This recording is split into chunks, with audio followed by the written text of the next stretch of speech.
नमस्कार. समीक्षा चॅनलमध्ये आपल्या सर्वांचं खूप खूप स्वागत आहे. तर आजची रेसिपी आपली बालुशाही. बालुशाही अगदी सोप्या पद्धतीने तुम्हाला मी करून दाखवते. तर त्याच्यासाठी लागणारं साहित्य: 1 चिमूटभर मीठ, छोटासा अर्धा चम्मच खायचा सोडा, अर्धा किलो मैदा, पाव किलो तूप आणि पाऊण किलो साखर. अर्धा किलोपेक्षा जास्त आहे. तरी मैदा इथे मी चाळून घेतलेला आहे. तूप घट्ट असल्यामुळं मी गॅसवर तुपाला पातळ करून घेते. पातळ झालेलं आहे तूप. तर त्या मैद्यामध्ये खायचा सोडा आणि मीठ टाकून मिक्स करून घ्यायचं. मग टाकायचं तूप.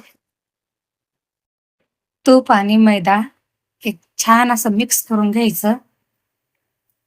चमच्याने, गरम तूप असल्यामुळे चमच्याने करून घेते. नंतर हाताने मिक्स करून घ्यायचं. एकजीव झालं पाहिजे. हे बघा मस्त हे एकजीव झालेलं आहे पीठ.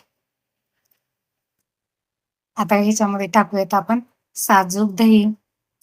साजूक दही टाकून हलक्या हाताने पीठ मळून घ्यायचं आहे हे. छान असं पीठ मळून घ्यायचं. थोडंसं घट्ट वाटत असेल तर मध्ये थोडंसं दही टाकायचं आणि मस्त चपातीच्या पिठापेक्षा थोडंसं मऊ पीठ मळून घ्यायचं. पीठ मळून झाल्याच्या नंतर 1 तासभर असंच पीठ ठेवायचं. त्यानंतर बालुशाया तयार करायला घ्यायच्यात.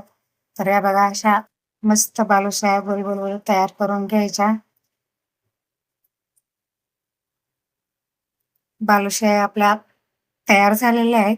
तर इथे मी कढई ठेवते. कढईमध्ये तेल गरम करायला ठेवते. तेल गरम झालं की मग आपण ह्याच्यामध्ये बालुशाया तळून घेऊयात. बालुशाया तळताना एक काळजी घ्यायची, गॅस मंद आचेवरच ठेवायचा आहे. गॅस मोठा करून बालुशाया तळायच्या नाहीत, मध्ये कच्च्या राहतात. गॅस मंद आचेवरच ठेवून बालुशाया तळून घ्यायच्या. मग आतपर्यंत तळल्या जातात आणि अशा मस्त खुसखुशीत होतात. कलर किती छान आलेला आहे बघा आपल्या बालुशायाला. मस्त अशा खुसखुशीत बालुशाया झालेल्या आहेत. तर या मी काढून घेते तेलातून. तळलेल्या आहेत आपल्या बालुशाया.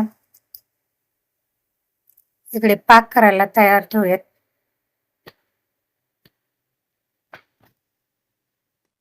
पाक आपल्याला एक तारीच करायचा आहे. जेवढी साखर आहे त्याच्यापेक्षा थोडंसं जास्त पाणी टाकायचं आणि पाक तयार करून घ्यायचा आहे 1 तारी.